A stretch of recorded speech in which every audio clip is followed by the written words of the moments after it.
에리는 지금의 리즈다 함께하고 계시는데요. 저희가 지금을 리즈로 살기 위해서는 건강해야죠. 건강해야 리즈로 살 수 있으니까. 그런데 이제 몸의 건강을 위해서 우리가 요가도 같이 나누고 있는데 이게 영혼의 그리고 마음의 건강을 위해서는 그 말씀을 좀 같이 나눠보는 게 무엇보다 중요하다고 생각해서 내가 매일 새롭게 변하는 게 우린 참 중요하잖아요. 내가 매일 새롭게를 이렇게 만나보고 있는데 오늘은 이분을 저는 옛날엔 배우로만 소개를 했는데 지금 이제 가수로도 같이 소개를 합니다. 박광현 집사님 오셨어요. 어서 오세요. 반갑습니다. 네. 네. 진짜 오랜만이에요. 그러니까요. 네, 제가 언젠가 이렇게 따져봤더니 네. 한 2, 3년 됐더라고요. 본 게. 네. 근데 나는 이거를 매일매일 치기 때문에 안 돼. 네. 네. 저도 매일매일 저한테 성경 말씀을 보내주셔서 네네. 선배님 잘 지내시구나, 또 어디 갔다 오셨구나, 네네. 이걸 매일 그냥 알고 있어서 마치 10몇 년 된 것처럼 안 느껴지는데. 그렇게 네. 동안 못 봤구나. 네, 맞아요. 그 드라마가 저희가 했던 드라마가 맞아. 10몇 년 됐더라고요. 진짜 네. 같이 했었는데 맞아요. 그때 이제 크리스찬인 거 알고 사실 또 우리가 친해지잖아 그러면. 맞아요. 예. 그래서 그 다음에 그러고 나서 이제 광현 씨 결혼했고 아기 낳고 이제 가수도 되고 이런 것들을. 그게 결혼 전이었구나. 결혼 전이에요. 반가워요. 네, 반갑습니다. 선뜻 나와줘서 너무 고맙고. 아유, 아닙니다. 네. 이제 잠깐 얘기했지만 우리가 이제 요가는 특히 이제 저는 시니어로 가는 사람들이 진짜 중요하잖아요. 요가요. 무엇이든 네네. 시니어로 가는 그 과정부터가 시작인데 특별히 이제 시니어들 위해서 요가를 좀 같이 나누고 좀 했거든요. 그런데 영혼의 건강을 위해서 이렇게 같이 이제 이것도 해야 된다라고 생각해서 하고 있는데 그래서 에리즈 TV를 혹시 본 적이 한 번도 없단 소리네. 죄송합니다. 아직 시니어가 아니라서. 죄송합니다. 보겠습니다, 오늘. 오늘 이후로는, 네. 지금 바로 이제 구독 누르겠습니다. 네, 지금 네. 구독해 주십시오. 아니, 사실은 이제 현장에서 구독하는 맛이 있기 때문에. 그래서 네, 일부러 네. 안 한 거죠? 네. 네, 알겠어요. 이게 못 찾아진다. 이러면 이제 우리 제작진의 문제인 걸로. 요가 하시네. 네, 이래서 구독자가 한 명 늘고 있습니다. 네, 하나 눌렀습니다. 저도 유튜브를 하니까. 네네네. 이 구독자 한 명, 조회수 하나가 얼마나 이 소중한지 저는 지금 현재는 한 6, 7천 명 되는데. 네. 저는 사실 막 늘려고 애를 쓰진 않았어요. 처음에 한 500명에서 안 올라가는 거예요. 와, 인생 잘못 살았다. 이게 500명에서 안 올라가니까 와, 진짜 스트레스도 많이 받고. 근데 어느 순간 영상 하나가 빡 터지기 시작하니까 촥 올라가더라고요. 아마 제 영상이 이 정혜리 TV에 마중물이 되면 좋겠다라는 생각을 네. 하고 있습니다. 네. 구독 좀 누르란 말이야. 네.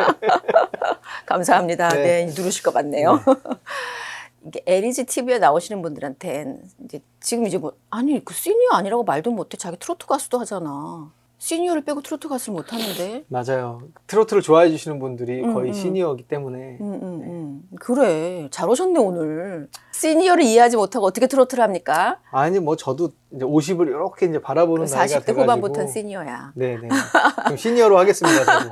왜냐하면 그때가 돼야 어르신들이 그러니까 이게 조금 어른들만 트로트를 좋아한다 이런 관념이 좀 있었잖아요. 근데 그게 아니고 딱 좀 나이를 먹어보니까 저는 이제 장르를 불문하고 다 좋아하긴 하는데 트로트의 그 가사가 세월을 견뎌내지 않고 나올 수 없는 가사가 너무 많더라고. 맞아요. 트로트는 가사 예술이니까. 그러니까 그래서 어른들이 좋아하시는구나 싶어요. 맞아요. 그리고 40대 후반부터는 시니어라고 말씀을 하셨는데 나이가 중요한 게 아니라 저는 이렇게 생각해요. 시니어의 기준은 내가 이렇게 길을 가는데 피부과에서 광고하는 그 배너를 보고 잠깐 멈춰서 나는 뭘 해야 되지? 라고 고민하는 순간 시니어다. 그럼 20대인데?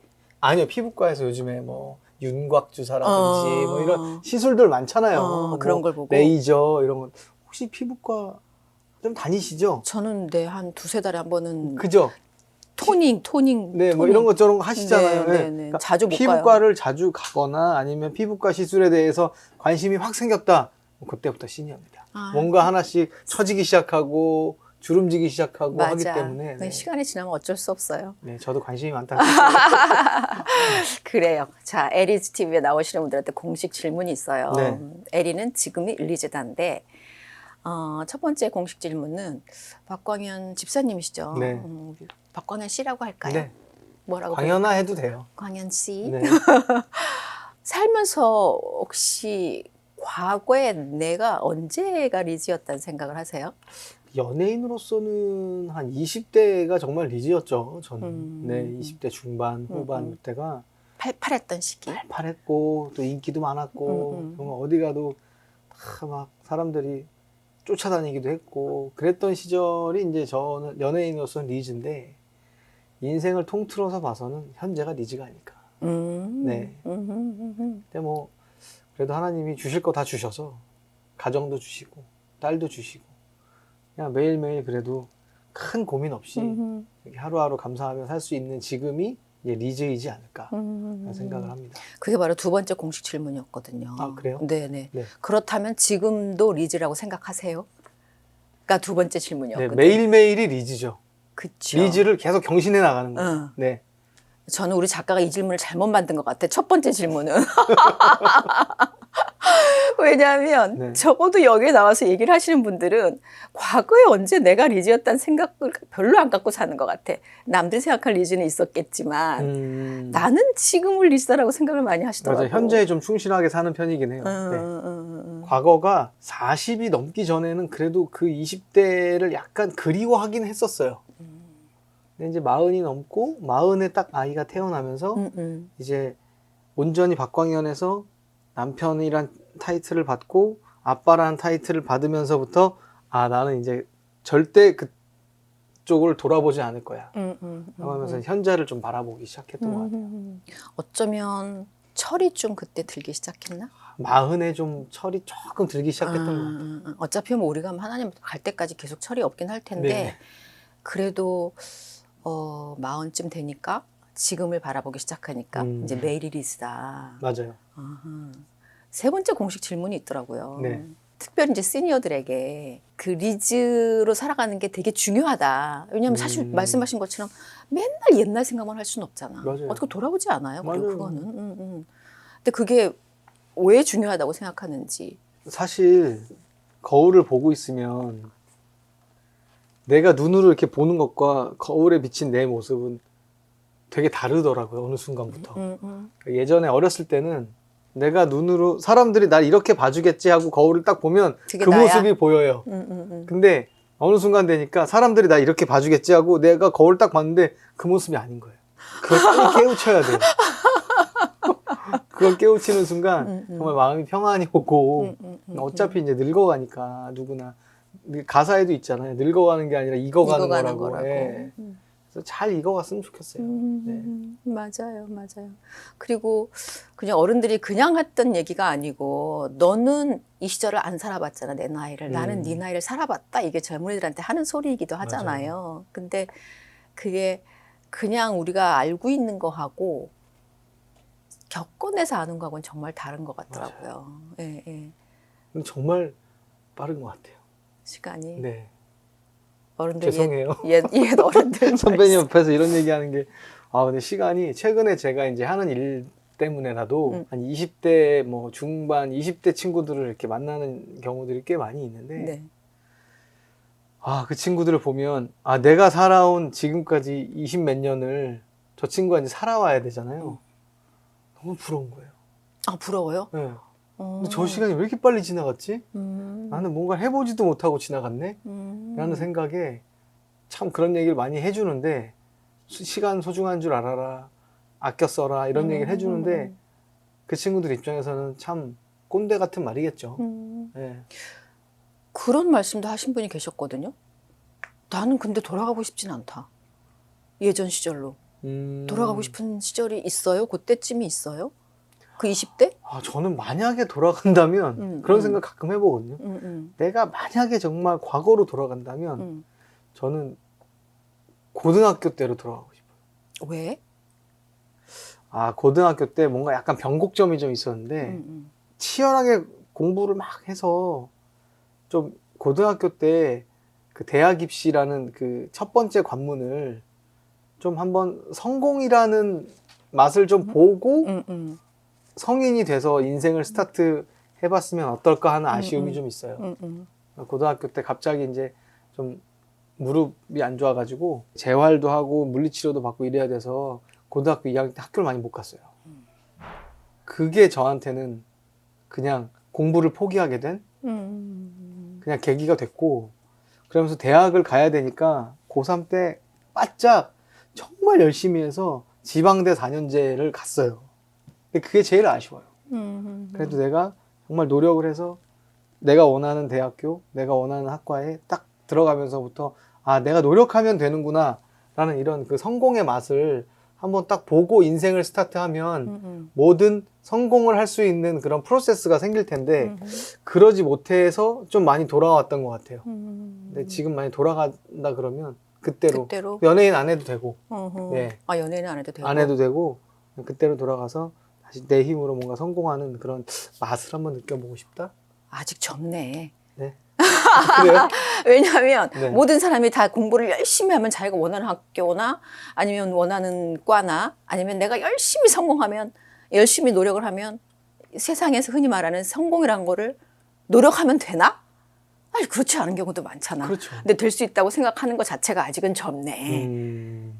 그렇죠. 아니, 아니, 노력하면 돼요. 아, 그럴까요? 네, 노력하면 네. 무조건 됩니다. 근데 대부분 노력을 안 하니까 안 돼. 하는 척 하니까. 그치만 노력해도 안 되는 경우가 있긴 있잖아. 있긴 있죠. 있긴 있죠. 그걸 인정하는 순간부터가 철이 나는 건데. 그러니까 제가 지금부터 매일 골프 연습을 해도 타이거 우즈를 이길 수는 없어요.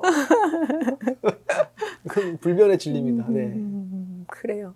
근데 어쨌든 감사한 것은 광현 씨는 지금이 리즈다. 네. 매일매일이 리즈로 살고 있다라고 얘기를 해주셨어요. 근데 뭐 지금을 리즈로 산다라는 게 그냥 되는 건 사실 아니거든. 매일 리즈로 살기 위해서 광현 씨는 혹시 어떤 노력을 하는 게 있어요? 간간히 생각나면 한 번씩 아 이제 운동 한번 해야겠네. 뭐 이 정도의 그냥 몸 관리는 하고 있고, 특히 이제 먹는 것들 이런 것들 조금 관리하고 있고, 영양제 뭐 한 움큼씩 챙겨 먹고 있고. 또 이제 딸이 초등학교 1학년이다 보니까 딸이랑 열심히 놀다 보면은 어려집니다. 그렇죠, 그렇죠. 이 마음이. 그 집의 마음도 나이는 어려지고. 그 집의 가장 어린 사람의 나이니까. 네네. 그래서 내가 와, 얘랑 놀고 있다 보면 내가 지금 40대 후반이 맞는가?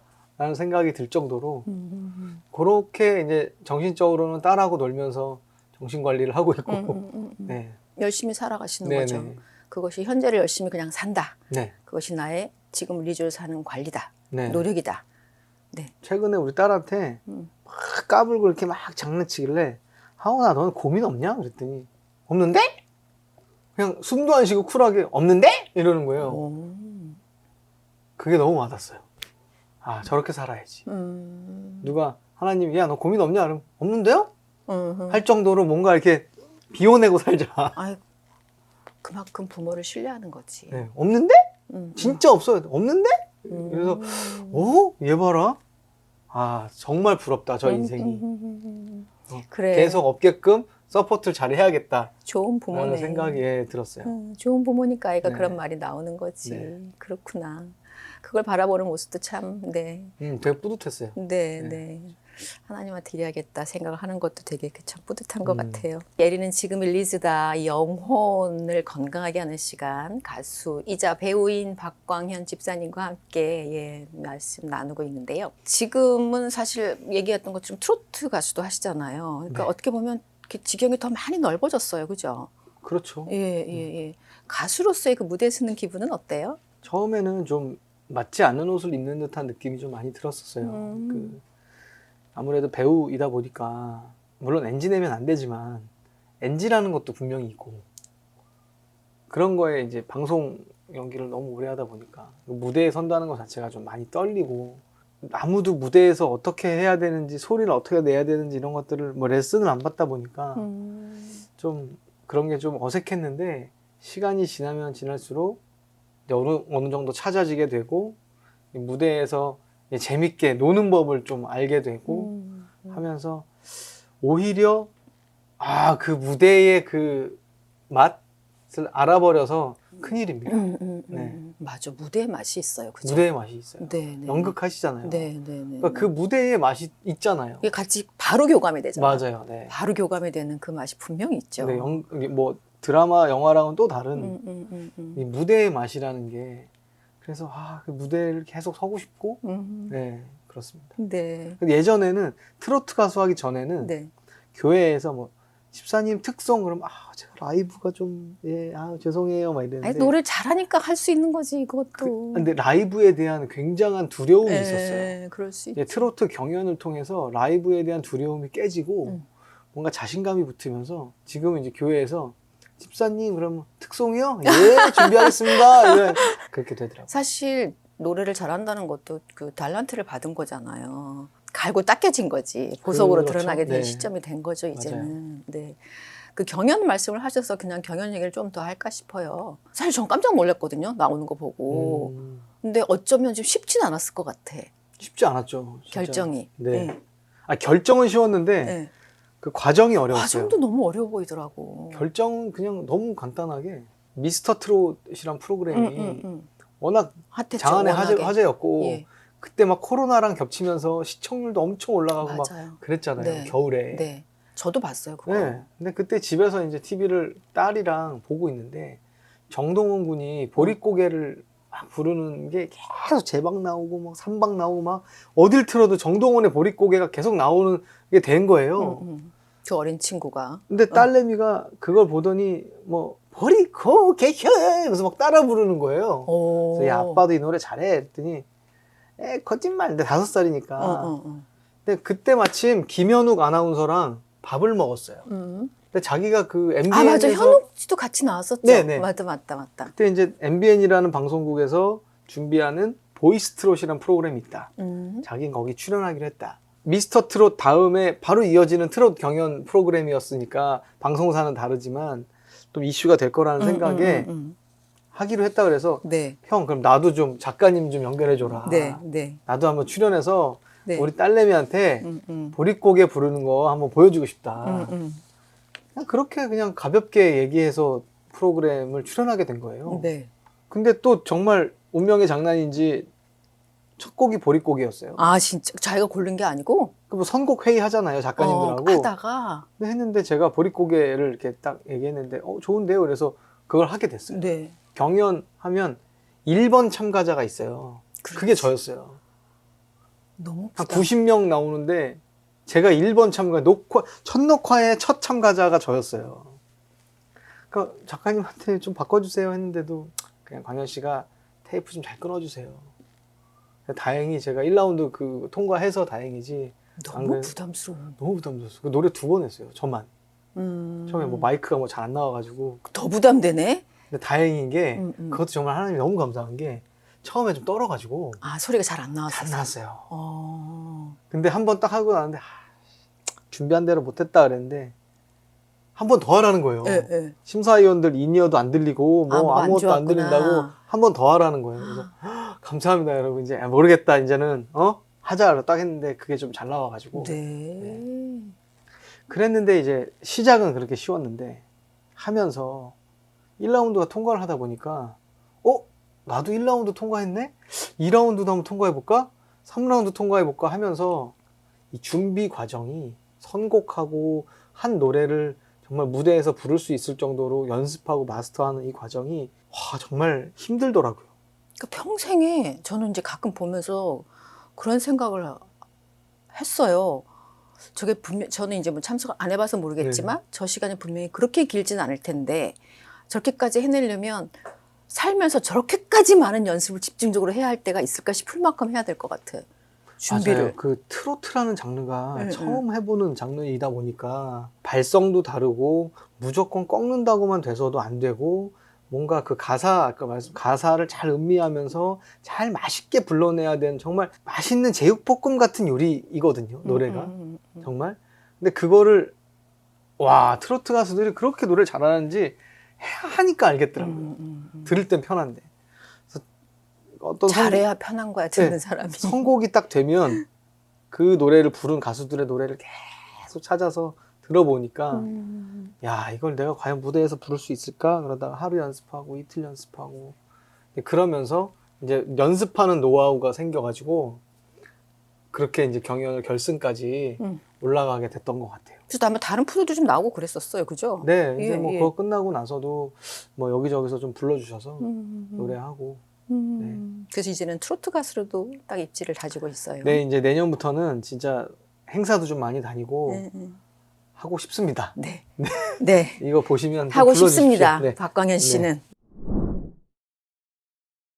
몽골에서 촬영을 얼마 전에 했었어요. 네. 탈북인 역할을 좀 했었다고 들었는데 네, 그 네. 얘기도 좀 잠깐 들려주세요. 영화는 이제 남으로 가는 길이란 영화이고요. 한국 몽골 합작 영화예요.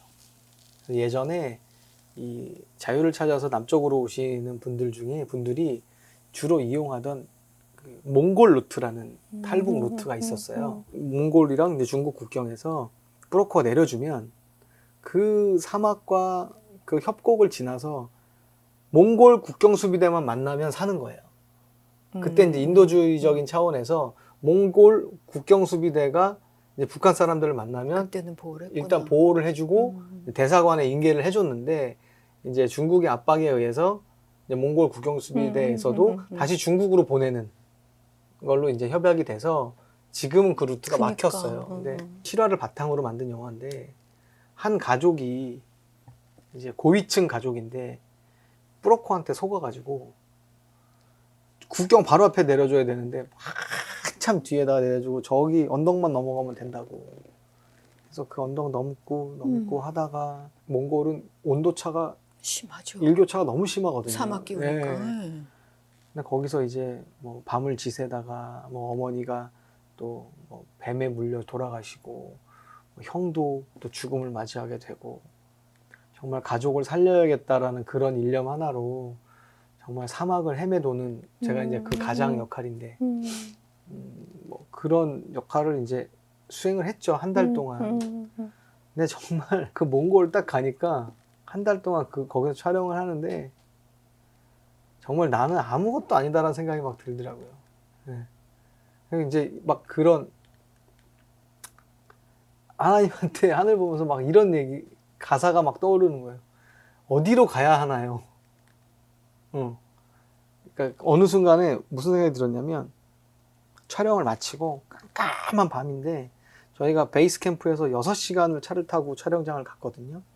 근데 딱 촬영이 끝나고 깜깜한 밤이 된 칠흑 같은 어둠인데 6시간 반을 다시 돌아가야 되는데 내비게이션이 없어요.